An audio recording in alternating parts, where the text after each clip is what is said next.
জামাত যদি এদেশে সরকার গঠন মেজরিটি পায় আমি আত্মহত্যা করব, বিষ খাবো। জামাতের আমির সাহেব বলল, কি বলল যে আমরা তো পাশ করব, কিন্তু তারা তো অকরিয়া পাশ করছে।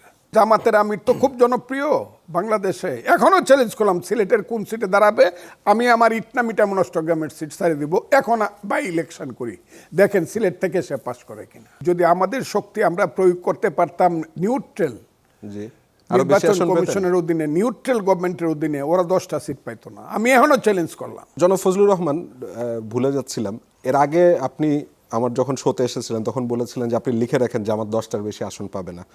তো জামাত তো এককভাবে 68টা পেয়ে গেল। এটা তাদেরকে আমি ধন্যবাদ জানাই। আর আমি মনে করি আমি বোধ হয় তখন অ্যাসেসমেন্ট করতে পারিনি যে ইলেকশনটা কীরকম হবে। ইলেকশন তো ভালো হয়েছে ফজলুর ভাই, আমি নিজে অনেক কেন্দ্র কভার করেছি ঢাকার।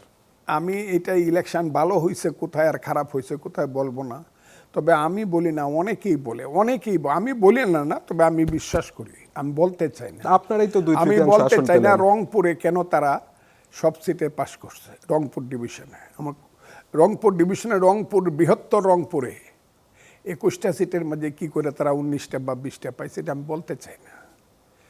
তারপরে ঢাকার যে সিটগুলো কিভাবে কেন পাইছে এটাও আমি বলতে চাই না। না, আমিও বুঝতে পারছি না, মানে আমি তো আসলে বুঝতে পারছি না, মানে কোনো কি ইঙ্গিত করতে চাচ্ছেন নাকি? আমি শুনি এইগুলা বলে আমি আর নির্বাচন কমিশনকে আমি আর প্রশ্নবিদ্ধ করতে চাই না। কোনো সমঝোতা হয়েছে না, টোটালি আমি আপনাকে বলি, আমি এমপি হয়েছি, আমার সরকার দলের সরকার হয়েছে, ঠিক আছে, হ্যাঁ, এবং ধরেন কিছু কিছু জায়গাতে যে অ্যাডজাস্টমেন্ট কম্প্রোমাইজ করা হয় নাই, এটা তো ঠিক না।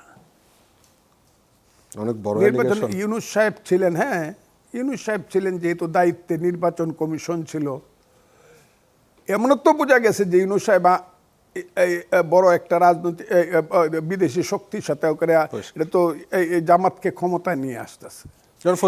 এইটা তো শুধু ফজলুর রহমানদের মতো কিছু লোক আছে বইলা। আর তারেক রহমান সাহেব সৌভাগ্যক্রমে সর্বশেষ যখন বাংলাদেশে এসে পড়েছেন, সেই কারণে, তা নইলে তো গেছিল। আমি যখন বলেছি যে জামাত যদি এদেশে সরকার গঠন মেজরিটি পায় আমি আত্মহত্যা করব, বিষ খাবো, এরপর থেকে যাই হয়েছে, আপনি আমার বক্তব্যগুলো শুনে দেয়। এখন তো বক্তব্য আমি ইটনায় করছি বলে ইটনা বা অষ্টগ্রামে আছে তা না, সারা পৃথিবী শুনছে আমার বক্তব্য। আপনি খুব সিরিয়াস একটা অ্যালিগেশন করেছিলেন যে কোন রকম সমঝোতা, একটা সমঝোতার ইঙ্গিত। আমি এলিগেশন করিনি, আপনি প্রশ্ন করছেন, আমি উত্তর দিছি। আচ্ছা, মানে আপনার কথা শুনে আমার কাছে মনে হচ্ছে যে একটা সমঝোতার আপনি শঙ্কা করছেন। মানুষ যেটা বলে, যেটা শুনে, ইতিহাস এর সত্যতা প্রমাণ করবে কোনোদিন, যে কিছু কিছু জায়গাতে কি হয়েছে এগুলো সত্যতা প্রমাণ। যদি ধরেন এই রকম মানে শঙ্কার যে জায়গাটা আপনি রাখছেন, এটা যদি সত্যি হয় তাহলে তো বিএনপি যে ক্ষমতা আসলো সেটাও তো প্রশ্নবিদ্ধ হয়ে যাচ্ছে। এটা তো বলছে, এটা তো ওই দিন জামাতের আমির সাহেব বলল। কি বলল? যে আমরা তো পাশ করব, কিন্তু তারা তো অকরিয়া পাশ করছে। হ্যাঁ, পাশ তো আমরা করছিলাম। এই তো ওই দিনও বলছে, পরশু দিনও বলছে তার বক্তৃতায়, তারা পাশ করেছে। যদি ফেয়ার ইলেকশন হইতো তাহলে আমরা পাশ। জামাত তো অভিযোগ করছেই যে ফেয়ার ইলেকশন হয়নি, তাইলে আমি কইলে দোষটা কি? কিন্তু আপনারা তো জিতেছেন।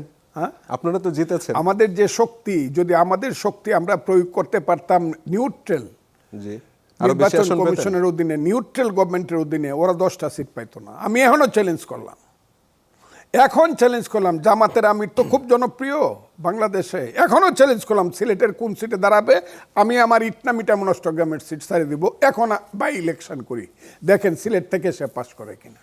যাই হোক, এই জন্য তারও কাজে এইগুলা কয়ে লাভ নেই। কি হয়েছে না হয়েছে এটা মানুষ জানে, পরিষ্কার।